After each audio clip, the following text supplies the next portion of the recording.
Nyota. Sawa.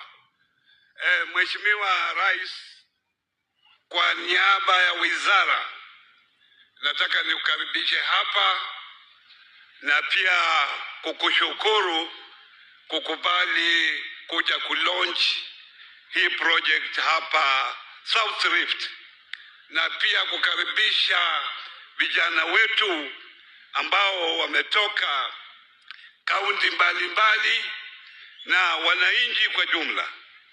Nimeona tangu tuanze launch ya hii project kule Western, tumekuwa North Rift, sasa tuko hapa South Rift. Ndio nimeona siku ya leo wananchi wamekuja kwa wingi kabisa. Ninaona wananchi wameketi pale, wamekuja kwa wingi, ili kuonyesha ya kwamba hao wako karibu na serikali yako. Si ndio wananchi? Pili, Mheshimiwa Rais, nataka wananchi wa Kenya wajue ya kwamba hapo awali mwaka 2016 tulikuwa na project kama hii. Project kama hii ilikuwa inaitwa Kenya Youth Employment Opportunity Project, ambayo serikali ya Kenya ilianzisha mwaka 2016 mpaka mwaka wa 2021. Lakini hakuna Wakenya wowote ambao walijua ati hiyo project ilikuwa project ya kusaidia wananchi. Wakati ulichukua uongozi wa nchi hii mwaka 2022, ukaonelea kwamba hii project sasa ije tena, lakini hii project ya Nyota ukaiweka jina ya Nyota, na hii project ya Nyota iwe ya wazi, kwa sababu ile ya kwanza ilikuwa katika kaunti 17, ukaamua iwe Kenya mzima kaunti 47. Makofi kwa Mheshimiwa Rais. Alafu ukaamua wewe mwenyewe ile ingine ilikuwa inalipa shilingi 40, mwenyewe ukaongeza hiyo pesa kuwa 50 kwa kila ule benefit ambaye anapata, 50,000 kutoka kwa 40,000. Na pia ikawa ya wazi, kwa sababu najua wengi wenu, nyinyi wote ambao mko hapa, hakuna ule umetumia wewe kuwa beneficiary ya hii project. Mwenyewe umeenda kwa mtandao, ukafanya application, ukafanya hiyo mtihani, ukapita na ukafika hapa. Ujue ya kwamba wale wa Kenya vijana ambao watafanya application walikuwa karibu 2,000,000. Lakini nyinyi mna bahati ya Mwenyezi Mungu, mmefika mahali mko karibu wa Kenya vijana 1,100. Na hiyo mmepewa hiyo nafasi ya kufanya biashara. Na ukifanya biashara, ujue tuna mambo matatu kama nyinyi ambao wewe unazingatia. Ya kwanza ni kuwa na pesa ya kufanya biashara.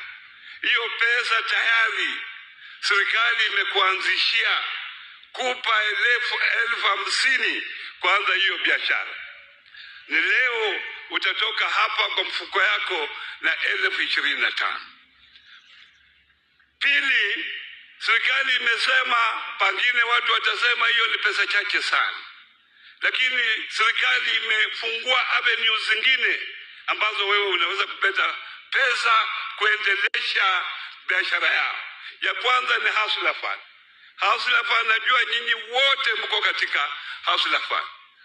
Una nafasi ya kuingia Hustler Fund, kukopa, kurudisha, ukikopa, kurudisha.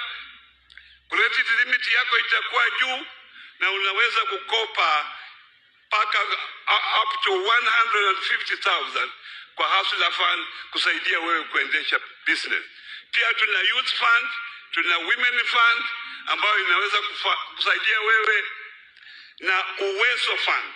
Hizo ni funds za serikali ambazo zinaweza kusaidia wewe kufanya biashara. Na ukiendelea kabisa, tuna ile Kenya Industrial Estate ambayo inaweza kupa shilingi milioni 20 ile ya serikali ya kusaidia wewe kufanya biashara yako ukiendelea. Kwa hivyo safari ya kufanya biashara imewekwa na serikali kikamilifu. Wewe kazi yako ni kuona kwamba ile biashara ambayo unafanya unaijua vizuri. Usifanye biashara kwa sababu ndugu yako, rafiki yako anafanya hiyo biashara, mpaka uijue. Ya pili, mpaka ujue soko ambayo wewe ukiwa na biashara yako utafanyia soko gani. Bidhaa zako ukifanya biashara utauza wapi. Ya mwisho ya tatu na ile digital economy. Kama wewe una simu ya kisasa, hauwezi kufanya biashara, huwezi kuwa efficient. Siku hizi hakuna haja ya kwenda kwa bank.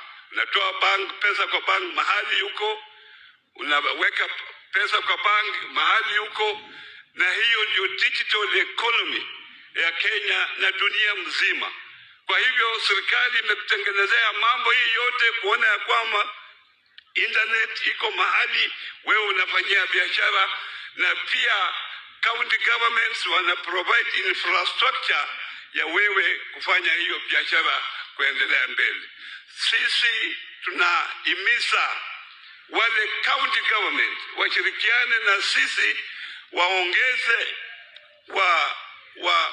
vijana wengi ili waendelee kufanya biashara yako. Nataka mwisho, Mheshimiwa Rais, ni washukuru ngao officers. Najua wengi wako hapa, kuanzia kwa regional commissioners kwenda mpaka assistant chief. Tumeshirikiana na wengi wao wako hapa, wamekusaidia kuweka hao watu pamoja, hao vijana pamoja, kuja nao hapa, na kule mashinani wataendelea kuwaangalia vile wanafanya biashara zao na wanaleta report katika wizara. Na hiyo na washukuru sana maofisa wa ngao, chiefs, assistant chiefs ambao wamekuja na hawa wa vijana wetu.